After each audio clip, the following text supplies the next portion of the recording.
Welcome, everyone, and thank you very much for watching. I'm Derricke Dennis, in tonight for Michelle McCory.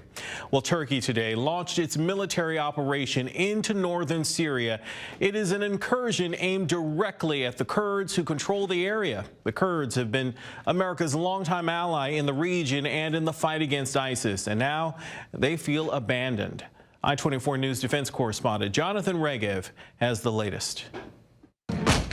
Operation Peace Spring is in full swing, and the Turkish invasion of the Kurdish-held territories in northern Syria is now a fact. Another fact is that the Kurds are fighting this war on their own. In the Middle East, we have seen in the last 2 decades that the strong side is the winner, and the rest of the world, is too busy to really get involved. They may have been the most loyal allies in the fight against ISIS, but the Kurds cannot do much now as they watch the Turkish army heading east to create what Ankara defines as a safe zone meant to secure its borders from terrorist elements. The people living in those safe zones have nothing left to do but call for help. We took to the streets because of the Turkish shelling that was launched by the fascist Erdogan. We are the international laws and the United Nations. We call on the world to stop all of this. Those calls have been met with sympathy in America, in Europe, even in Israel. Prime Minister Benjamin Netanyahu went to Facebook to write that Israel condemns the Turkish invasion of the Kurdish areas of Syria and warns against the ethnic cleansing of the Kurds by Turkey and its proxies. The global sympathy is nice, but it means nothing when it stands against this blatant warning from the Turkish Prime Minister. Hey, European Union, pull yourself together. I say it again. If you try to label this operation as an invasion, it's very simple. We'll open the gates and send 3.6 million refugees your way. Millions of refugees flooding westward is one of Europe's biggest nightmares. They'd rather see Turkish forces rushing east, and if the price is betraying the Kurds, then so be it. Jonathan Raviv reporting there. Well, for the congressional reaction to all of this, let's bring in our senior Washington correspondent, Dan Raviv. And Dan, we noticed today President Trump laid out 3 options for things he might do when it comes to Turkey's attacks on the Kurds in Syria.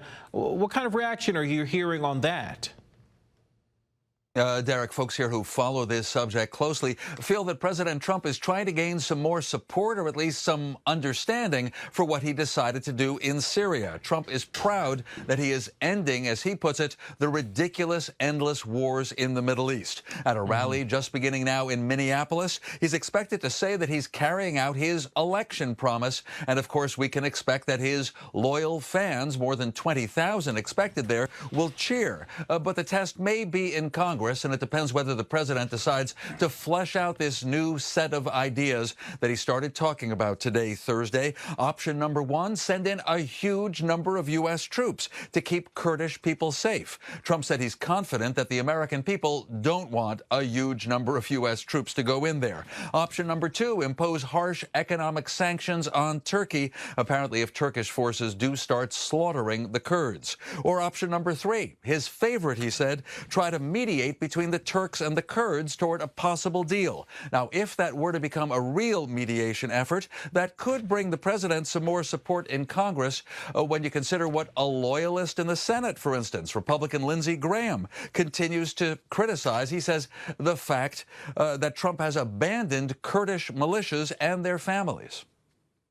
It would be hard to protect America without allies over there, and the Kurds have been good allies. And when Turkey goes into Syria, they're not going in to fight ISIS. They're going in to kill the Kurds because in their eyes, they're more of a threat to Turkey than ISIS.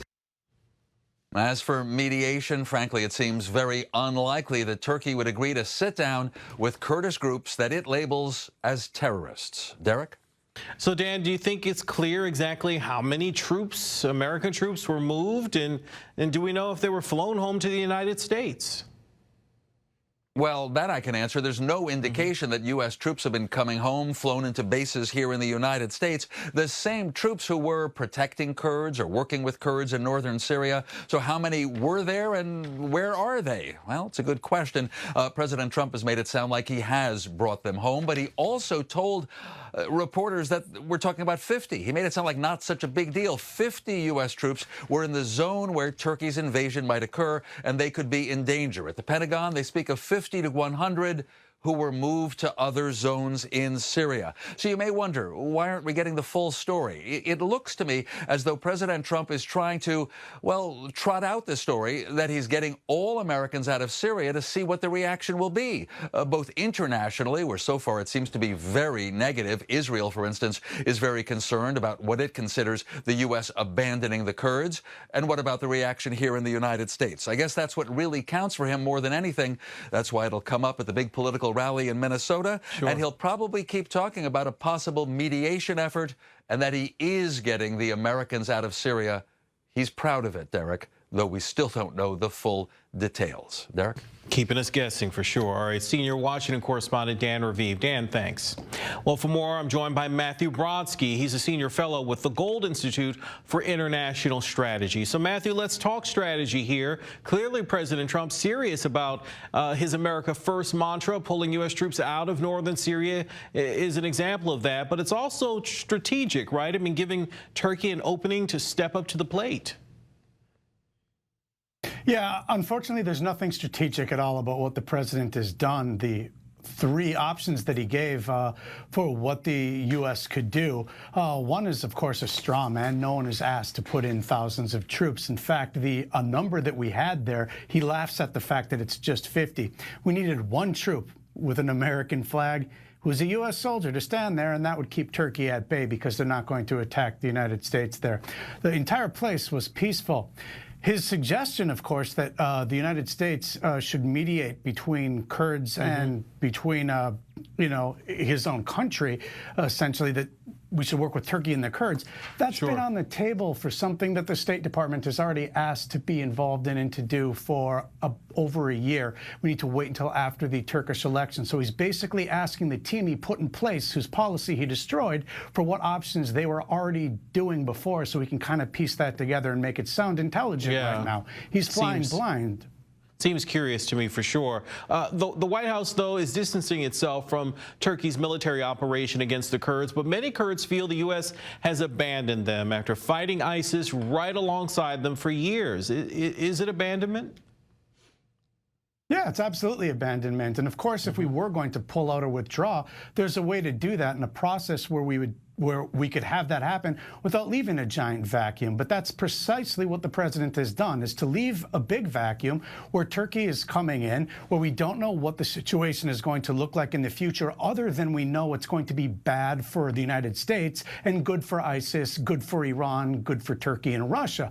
I mean, aside from that, it seems like a brilliant idea. The fact is, he keeps saying that we're involved in endless wars. We were working with the Kurds precisely because we did not want to be involved on the ground in endless wars.